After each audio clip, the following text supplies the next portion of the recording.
Hi, everyone. Welcome to the Graphs and Matroids seminar. Today we have Abhinav, Shantanam from SFU talking about pancyclicity in four connected planar graphs. Go ahead. Okay. Hi, thank you. Thank you for the opportunity. So I'll be talking about pancyclicity in four connected planar graphs. This is joint work with Boyan Mohar. So just a quick outline. I'll give a short background on the problem. I'll quote our results. I'll mention a few key proof ingredients, and then I'll try to sketch a proof of one of the theorems we have, and then I'll limit a couple of open problems. Okay. Oops. So I'm going to be assuming some familiarity with the graph theory terminology. Hope that's all right. But I'll mention the relevant definitions, of course. So let me get those out of the way first. So we call a graph Hamiltonian if the graph contains a cycle containing all the vertices. So a cycle of length n is the number of vertices in the graph. If you look at a couple of examples, the one on the left is Hamiltonian. The Hamiltonian cycle is marked in black edges. The one on the right is not. It's the Peterson graph. I won't go into the proof of why it's not. We can maybe just do like a case analysis.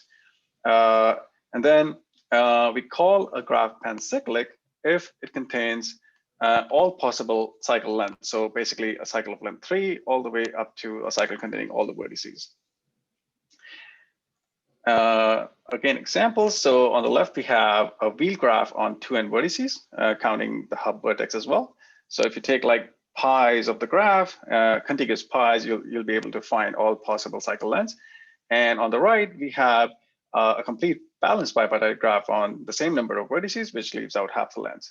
We're not talking about planar graphs yet, but this is just examples of pancyclic and far from pancyclic. So, well, Ted started early in 1956, and he proved that four connected planar graphs are all Hamiltonian. So this probably, maybe this prompted everyone to look into what other sufficient conditions exist for a graph to be Hamiltonian. And then in the 60s, O came up with one such condition. So if you take any pair of non-adjacent vertices in the graph and the degree sum exceeds or is at least the number of vertices in the graph, then the graph should be Hamiltonian. Bondi took this up in 71 and showed that this condition is not just sufficient for the graph to be Hamiltonian, it's actually sufficient for the graph to be pancyclic unless the graph is the balanced bipartite graph, the complete balanced bipartite graph. So he went on and conjectured that Tud's condition should also suffice for pancyclicity. So basically, or all four connected planar graphs should also be pancyclic. In fact, later on, a couple of years later, he made the meta conjecture that almost any non-trivial condition which is sufficient for Hamiltonicity should also be sufficient for pancyclicity. He allowed like a simple family of exceptional graphs, and there have been a few such conditions that have been investigated. For example, I think there was one where you have, if you take a four connected planar graph, so if you take a four regular graph, and if you take each vertex deleted subgraph of that graph, and if all those subgraphs are Hamiltonian, then the original graph is Hamiltonian as well. And I think this has been proved to be sufficient for pancyclicity. Oh, no, this has been disproved. Sorry, this was a recent result by Carroll, but I won't go into this anymore. Okay, so what we'll focus on in this talk is how four connected planar graphs do with respect to pancyclicity. So with respect to Bondi's original conjecture, in fact, Bondi mentioned this in the paper in which he made the conjecture. There had already been a counterexample by Malkiewicz. So on the left, what's inside the parenthesis is the dodecahedron. It's a cubic planar three-connected graph. And on the right is the line graph of the dodecahedron, the Icosy dodecahedron. And the graph on the right contains all possible cycles except those of length 4. So we already have this counterexample. So Malkiewicz updated the conjecture to something like this. So he added that the graph be 4 regular. And if it contains a 4 cycle, then it should be pancyclic. Later on, actually, he even dropped the 4 regularity, and he said the graph only needs to be 4 connected, planar, and contain a 4 cycle, then it should be pancyclic. And if it doesn't contain the 4 cycle, that's the only cycle length that should be missing. Okay, so let's look at a few results. So we'll use like the cal C of G to denote the cycle spectrum of a graph, which the cycle spectrum of a graph is just the set of distinct cycle lengths that the graph contains. Okay, so starting with Nelson, Thomas Yu, and Sanders, who some of them extended Tutt's original theorem, they proved that a pole-connected planar graph isn't just Hamiltonian. It actually contains other long cycle lengths, n-1, n-2, and n-3. Then later, Chen, Fan, and Yu added n-4 to n-6 to the set. And then Kui, Hu, and Wang, I'm sorry if I'm mispronouncing some of the names here, added that these graphs also contain the length n-7. So these were all towards the higher end of the spectrum. And recently, Low added some of the mid lengths. So he added like about 4 to 5 lengths around the middle of the spectrum too, that these are contained in our all 4 connected planar graphs.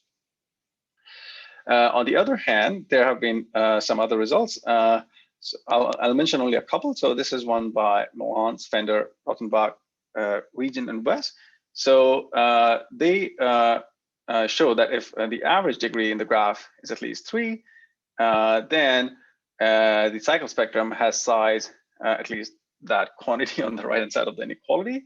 So for planar graphs, it's roughly square or the square root of n.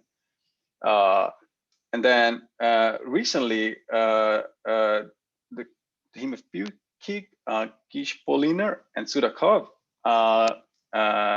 updated this to, the hypothesis was that the minimum degree on the graph is at least 3. And then in that condition, the cycle spectrum is almost order n. These results, however, were motivated by the conjectures by Jacobson-Lehel and Boerstreid. Okay, so I'll now mention the theorems we have. So if you take a 4-connected planar triangulation, not a general 4-connected planar graph, then it contains the whole cycle spectrum. And not only that, every edge in the graph participates in at least one cycle of every possible length.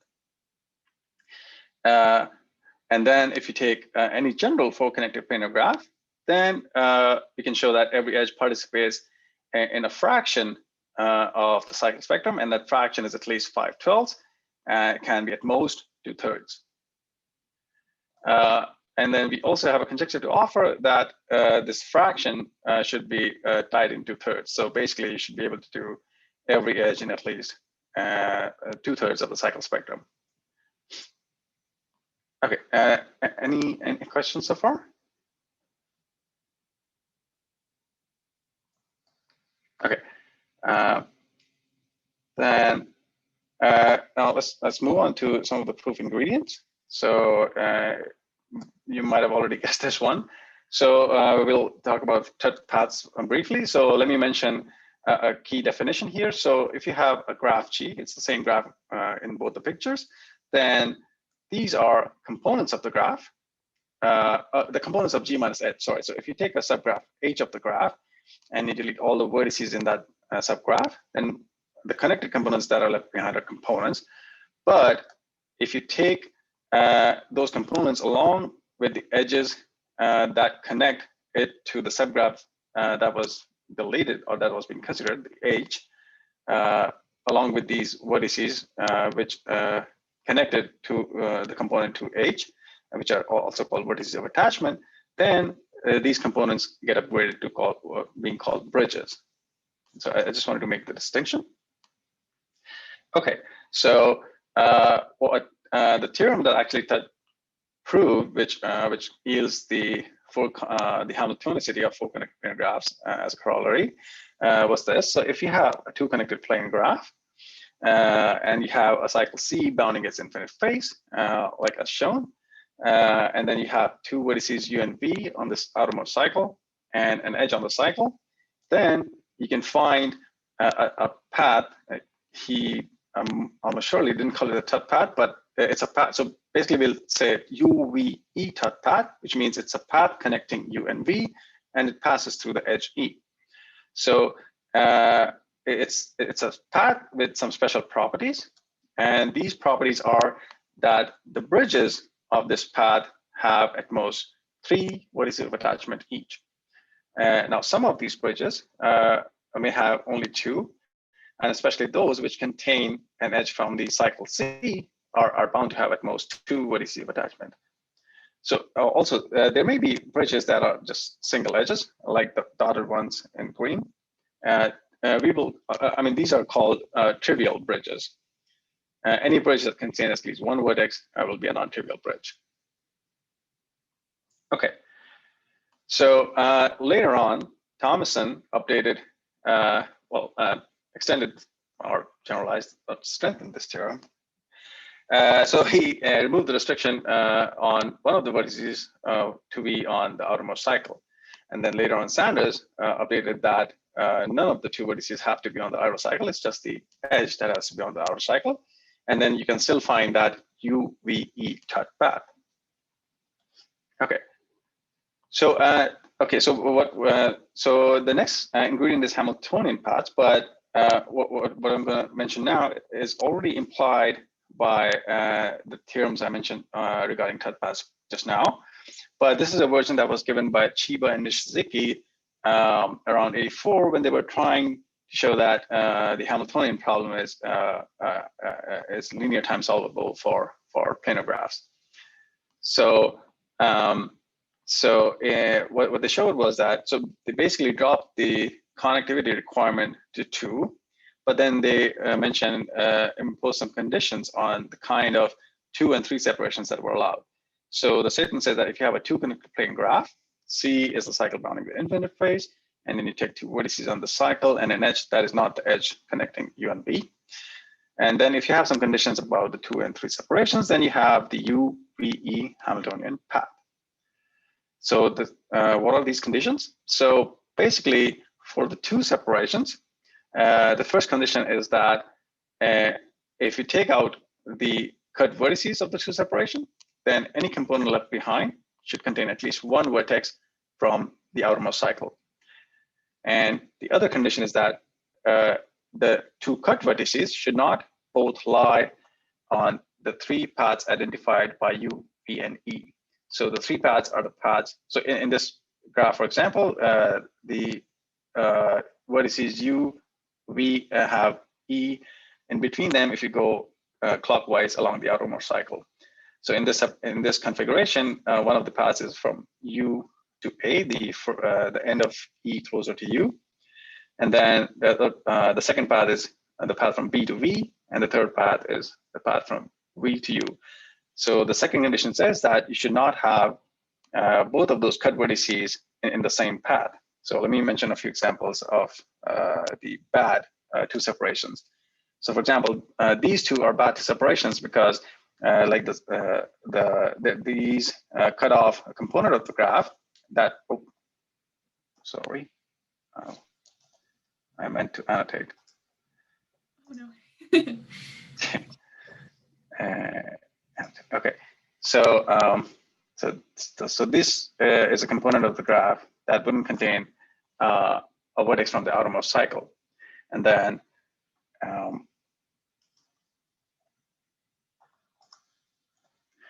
this particular 2 separation is not good because it contains both the cut vertices on the same path, which is from U to A. Okay, so so this was about the 2 separations. The 3 separations, they only require the first condition that they should not cut off a portion of the graph which does not contain a vertex from the outermost cycle. So the one on the left in blue, this cuts off like a center thing which will not contain a vertex from the outermost cycle. The one on the right is fine. So these are the restrictions on the 2 and the 3 separations. And if they are satisfied, then you can still find the UVE Hamiltonian path. Okay. So I just want to draw your attention that for our proof, we will just be focusing, well, we won't need to focus on about 3 separations because we will be dealing with 4 connected graphs. And if we ever had a 3 separation, no matter bad or good, that would actually violate the 4 connectivity. So for the 2 separations, we will make sure that all our 2 separations have this orientation with respect to U, V, and E. So the 2 cut vertices will lie on the path from U to A and B to V. Okay, so the next component is that should say DF. Sorry, the S should not be there. The depth first traversal of 2 connected graphs. It's just a simple observation. So basically, if you take any 2 connected graph and you do a depth first traversal of the graph starting at some root R, and then if you stop at some intermediate vertex X, and you call the set of vertices that have been visited so far big X, capital X, then if you take the graph induced on capital X, then all the cut vertices in this graph will lie on the path connecting the most recent vertex you visited to the root of the traversal. I won't go into the proof of this. This is not too hard to show, but this is one of the ingredients. Okay. So, and the last one is the length of the cycle. So this is based on a recent result by Vigal and Yu. So, so the statement I have here is kind of a simplified version. They show it for all circuit graphs, but I'm going to just state for 3 connected graphs. So if you have a 3 connected graph on n vertices, and you have a cycle C that's bounding the infinite phase, and if you take 2 vertices U, V on the cycle, not adjacent, and an edge on the cycle, then you can find a UVE path with at most 1/3 of the total number of vertices, non-trivial bridges. So one of the corollaries from this theorem is that if G is an essentially 4 connected planar graph, then the circumference of G is at least 2/3 of the total number of vertices. This was kind of an open problem for quite some time. And this bound is actually tight. They had shown the upper bound, this to be the upper bound quite a while ago, and it was only recently with this paper and actually another team of authors, Kessler and Schmidt, who proved this bound to be tight. Okay, so but I'm going to state a version of the corollary that we will use. So what we'll use is that if G is the dual of a 4 connected planar graph, so G is still 3 connected, and it's cyclically 4 edge connected, then, and if you take any edge of this graph, then you can find a UV tut cycle of length at least 2/3 of n. So basically, we'll take the ends of the edge we are identifying to be our vertices, and then we can take any edge of one of the faces containing the edge UV. Okay, so let me okay, so let me first ask if there are any questions before I start with the proof sketch. I may have been going a bit fast. Okay, okay, so I'm gonna try and give the high-level plan first. So the first thing we'll show is that, okay, so if you have any edge in our graph, so G here is a 4 connected planar graph. So if you take any edge in G, then we will show that it is contained in at least 5/12 of n distinct cycle lengths. And to do that, this is what we plan to do. So we plan to construct a sequence of subgraphs. So we'll start with G1, which is a face of G containing E, the edge that we have identified, and then we'll build the sequence of subgraphs which are related in by the order of containment, by the containment relation, and then we'll end with a graph GK, which is the actual graph, and then we'll make sure each of these graph is Hamiltonian. Then all we need to do is see how many of these graphs give us distinct sizes. So basically, lower bound the number of distinct elements in the graph sizes that we have in this family. Okay, then for the upper bound, 2/3, the plan is to construct a family of 4 connected planar graphs so that each of them contains at least one edge, so that the shortest cycle that edge is contained in is size at least 1/3 the number of vertices. So then you can have at most 2/3 cycle length it can participate in. Okay, so let's try and construct that subgraph sequence. So let me make a quick observation. So if you take any plane 2-connected graph H, then if you take any 2 separation in H here, so here the black represents the graph H, and the red is the dual. So if you take any 2 separation AB, then it can be mapped to a face in the graph H, and then that in turn can be mapped to a cut vertex in the dual after deleting the vertex corresponding to the external face. So here, what we did is the 2 cases represent whether the 2 cut vertices are adjacent or not. So in the first case, the separation can be uniquely mapped to, well, I mean, there can be more faces, but in this case, it can be mapped to the cut vertex Y in the dual of H after deleting the vertex W, which corresponds to the infinite face. And on the right, the 2 separation can be mapped to any of the cut vertices Y and Z. Okay, so to construct the subgraph sequence, we'll look at the dual of our graph, and then we'll look at a touch cycle of length at least 2/3, which we know there exists one from the result by Vigal and Yu. And we'll take the touch cycle containing the dual of the edge, which we want in each of our cycle lengths. So here we identify that dual edge by E star. So over here, the dotted red line marks that edge, and the rest of the red line, well, the rest of the red cycle marks the touch cycle going from Y to Z, from left to right. And then the good thing about the dual of G is that all the non-trivial bridges for the touch cycle are just claws. These are K13s.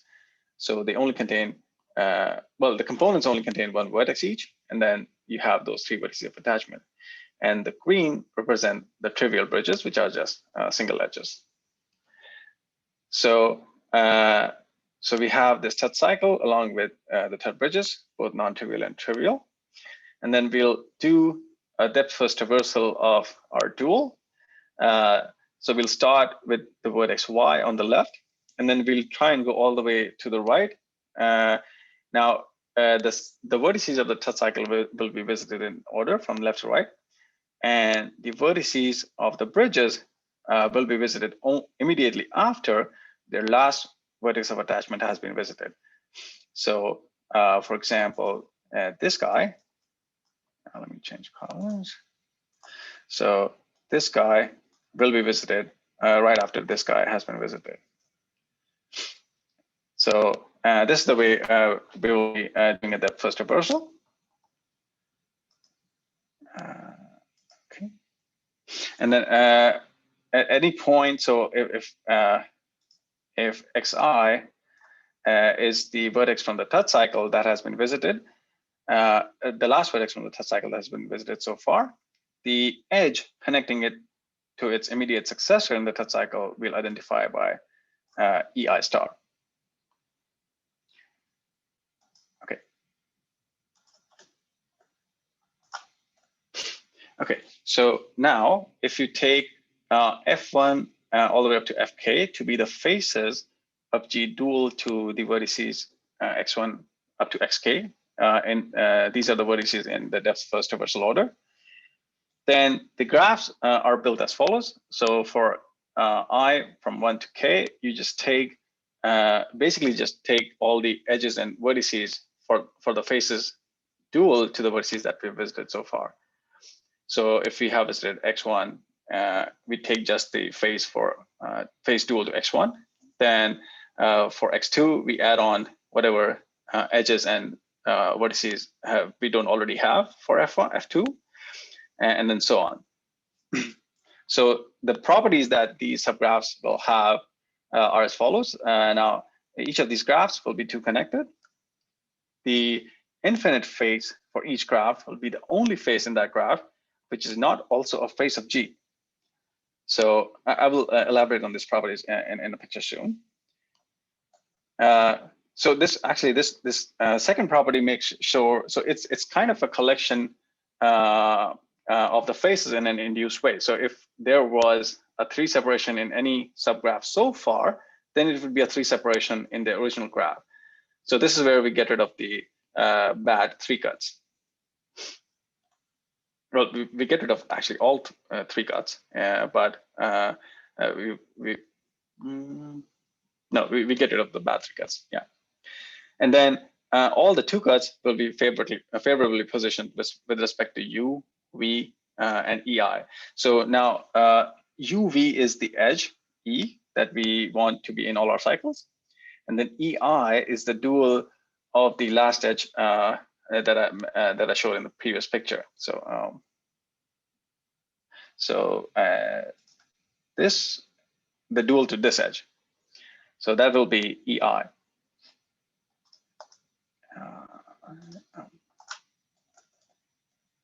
And then these are the 2 conditions that we needed for Chiba and Nishizaki. And that will give us that all of our GIs have a UV-EI Hamiltonian path. And since UV are adjacent themselves, we get a Hamiltonian cycle.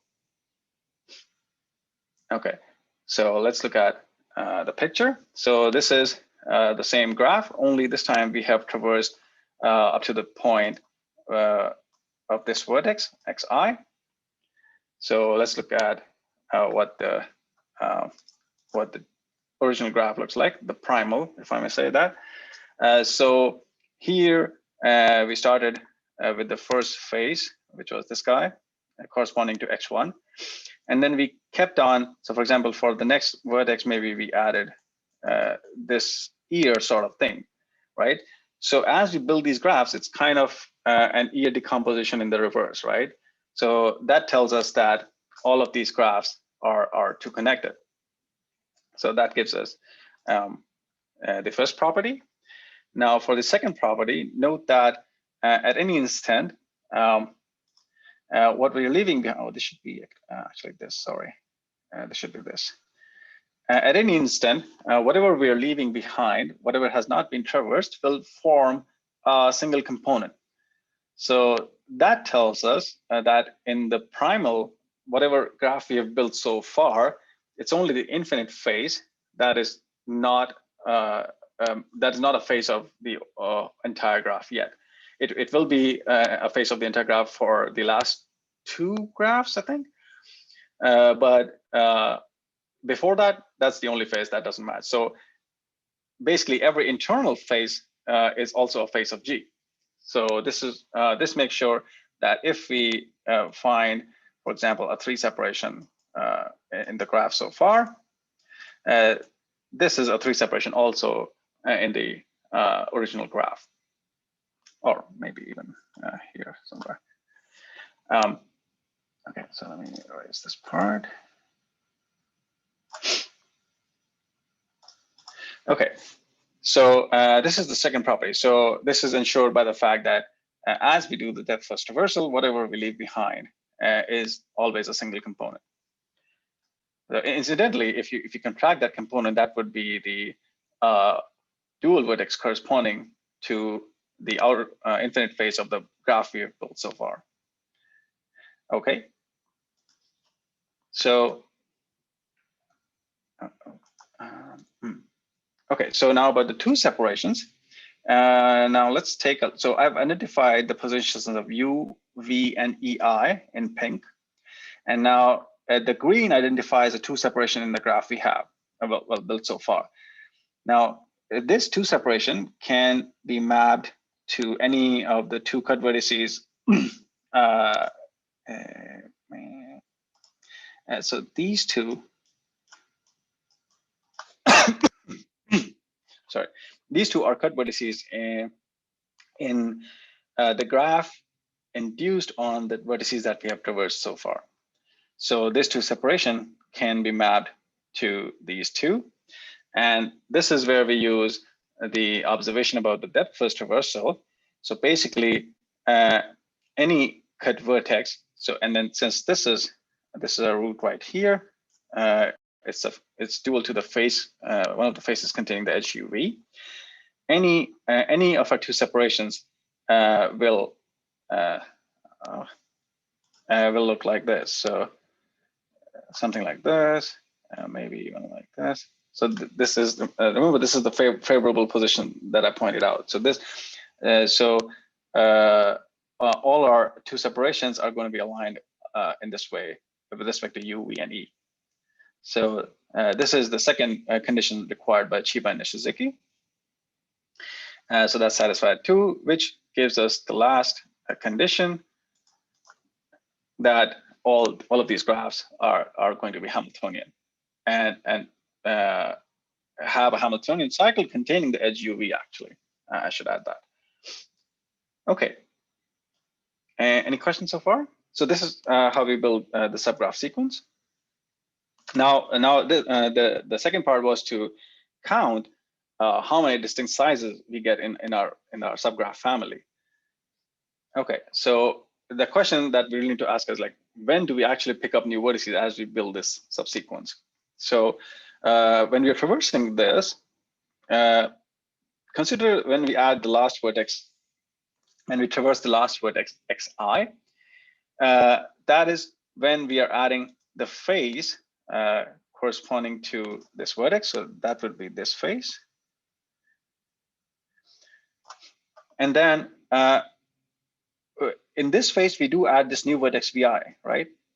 So the reason we're adding a new vertex here is that because xi has this path to a future vertex along the third cycle, which is not yet traversed, which completes a cycle. And this gives you a face that is visited for the first time, face in the dual, that is touched or visited for the first time only when you traverse the vertex xi. So anytime you traverse a vertex of the third cycle, which has like kind of this forward neighbor through a non-trivial third bridge, or even this guy, for example, if you were visiting this guy, then this would give you a new vertex, right?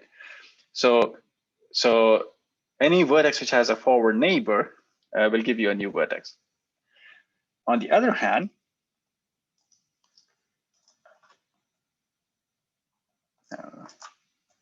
okay, if on the other hand, it's getting a bit crowded, so let me know if it's not clear. So if, for example, you consider this vertex xj, now when this was added, the only thing you added to your graph was this edge ej.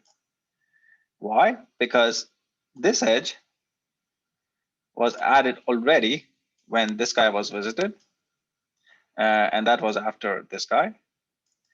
And then this edge was added when this guy was visited. So when xj is visited, the only thing you add is this edge, which does complete a phase, but it does not pick up a new vertex. And let me clear the drawings for you to see that this is a vertex which does not have a future neighbor or forward neighbor along the third cycle. Okay, so this is the distinction. So we call xi a forward vertex and xj a backward vertex. And then the number of distinct sizes in this process will be the number of forward vertices in the third cycle, starting from y all the way to z.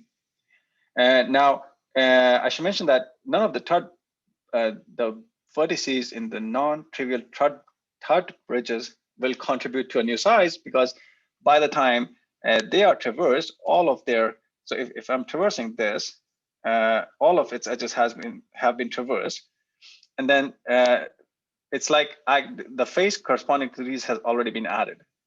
So they are kind of like, you can almost imagine that these are traversed together with their last vertex of attachment. So they don't really contribute new faces when they're traversed. Okay. So like I said, so the number of distinct sizes in the subgraph sequence we have will be the number of forward vertices. Now, how many forward vertices can we have? So this is again the same graph. Now, what we have, the result we have is based on the observation that if you take any of the claws, the non-trivial third bridge, then the center vertex of attachment in this setting, in this orientation, when we are traversing from Y to Z, the center is unique. Well, the center is unique irrespective of the definition, actually, irrespective of the direction, as long as you're going between Y and Z. So then the center vertex of attachment serves as a middle vertex, serves as a forward vertex in either direction. So if you're going from Y to Z, the center vertex of attachment has a forward neighbor. And if you're going in the reverse direction, it will still have a forward neighbor. So now every other vertex in the touch cycle is a forward vertex in at least one of the directions, right? So the plan is to average over the two directions of traversal. And when I say that, like, so basically you could have traversed, so we identify our depth first traversal going from Y to Z, but you can do the same traversal from Z to Y. The only thing that will change is that the non-trivial thread bridges now will be traversed after what was the first vertex of attachment in the original direction. Okay, so and then the last piece of observation is that the claws or the non-trivial thread bridges will be on both sides of our touch cycle, inside and out, but one of the sides has at least half of them. Now we can't count them all because some of the claws on both sides may be sharing the same center vertex of attachment, so that only still contributes as one forward vertex.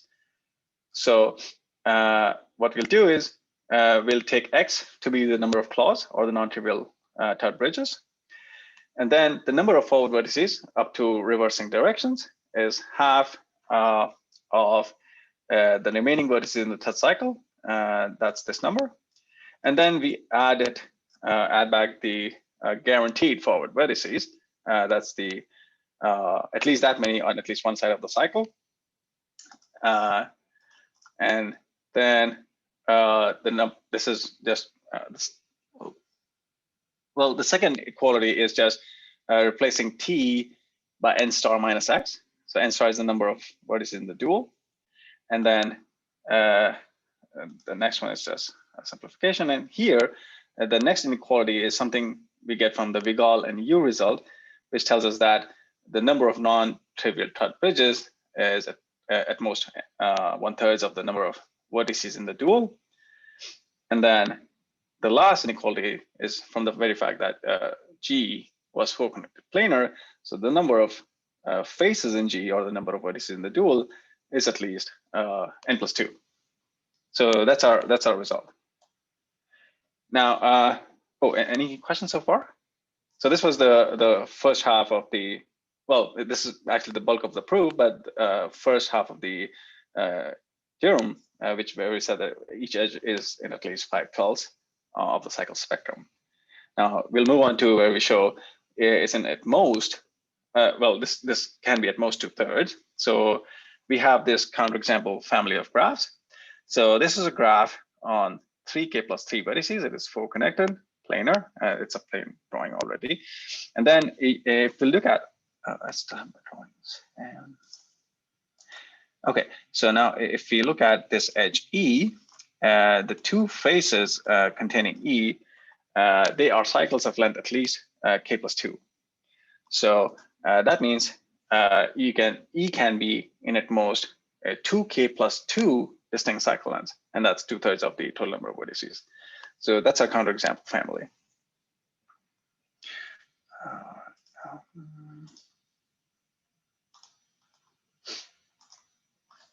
Okay, so that was the proof sketch, and now let me mention. Any questions? I guess we'll have some time. So let me just quickly mention the open problems, and then that's the last piece. So I already mentioned this one before. So we conjecture that the fraction of the cycle spectrum that every edge should be able to contribute is 2/3, and that should be tight. And then there's another question that came up. So in the sense of generalizing this tight version of the problem. So here we were trying to see how many cycle lengths each edge can be in. So we know no edge. Well, we know that we can't always have the whole cycle spectrum for any given edge. So maybe take a few more edges. So what is the minimum number of edges we can take? And we can be sure that, okay, if we take that many edges, then there's a full cycle spectrum containing at least one of these edges. So what is the smallest k, so that any 4-connected planar graph containing a 4 cycle has these distinct edges E1, Ek, so that there's a cycle for every length from 3 to n containing one of these edges. So this is kind of a generalization, and that's all I have. Thank you. Awesome, thank you. So we'll do applause if everyone can unmute yourself, and then I'll count to 3, and then we'll clap. So I'll give you a second to unmute. Okay, 1, 2, 3, clap. Thank you. Excellent. Does anyone have any questions? Yeah, I've got a question, and that is just that you had this 4-connected condition, but also one of the results was 4 triangulations. And so I'm wondering if for triangulations, you can actually get rid of that. For the 4 connectivity? Yep, and just deal somehow separating triangles. Probably Maybe not even for each not. No, edge, because probably not, because I think triangulations are not all triangulations are even Hamiltonian. So, I think that's not possible. But our proof will actually fail where we ensure that the bad 3 cuts are out of the way. So that won't work. Thanks. I was just wondering, you said earlier something about some things being motivated by conjectures of Vestrata and others, but you didn't say what they were. Could you say a bit more about that? No, actually, I just mentioned that because those are some other results that were an improvement on the results so far. But I think I read a little bit of the result by the Sudakov team. They have a completely probabilistic approach, and we don't use any of that. I haven't exactly studied the proof by West End team, so I'm not sure of that. Was that the question? Sorry. What was the actual conjecture of Vestrata's? Oh, Vestrata's was that if you have that was the one that the Sudakov team actually proved. So that was that if you have minimum degree at least 3, then your cycle spectrum should be order n. That was proved completely by the Sudakov team. Okay, thanks.